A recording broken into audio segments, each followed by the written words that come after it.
Has this ever happened to you? You see a headline from a place far away, tragedy in North Carolina. You read the caption, campfire sparked the 1,000-acre pilot mountain blaze. Climate change will fuel more wildfires. You feel anger that good people aren't taking climate change seriously. You fear one day climate change will affect you like this. Sadness that your kids won't see things like the Great Barrier Reef and so many other creatures going extinct. Then you move on.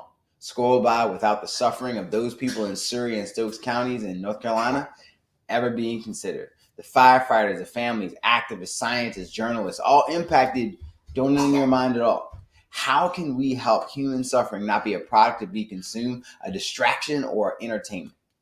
My name is Jonathan. I work for University, and this is EHA Daily. That's my daughter in the background. And this is Emotionally Healthy Activist, just in case you forgot. Let's talk about having a Christ-like posture approaching the news.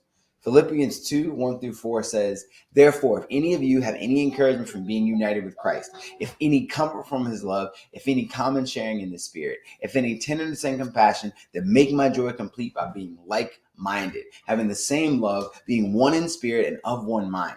Do nothing out of selfish ambition or vain conceit. Rather, in humility, consider or value others above yourselves, not looking to your own interests, but each of you to the interest of others."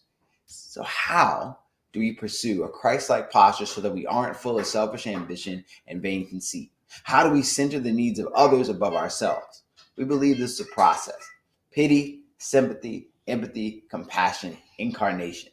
That's pity, sympathy, empathy, compassion, and incarnation. Each one a little more costly, each one a little closer to Jesus. We need to move from feeling bad for people to entering into other people's suffering in the ways that are possible for us and incarnate in those areas if Jesus says to do so.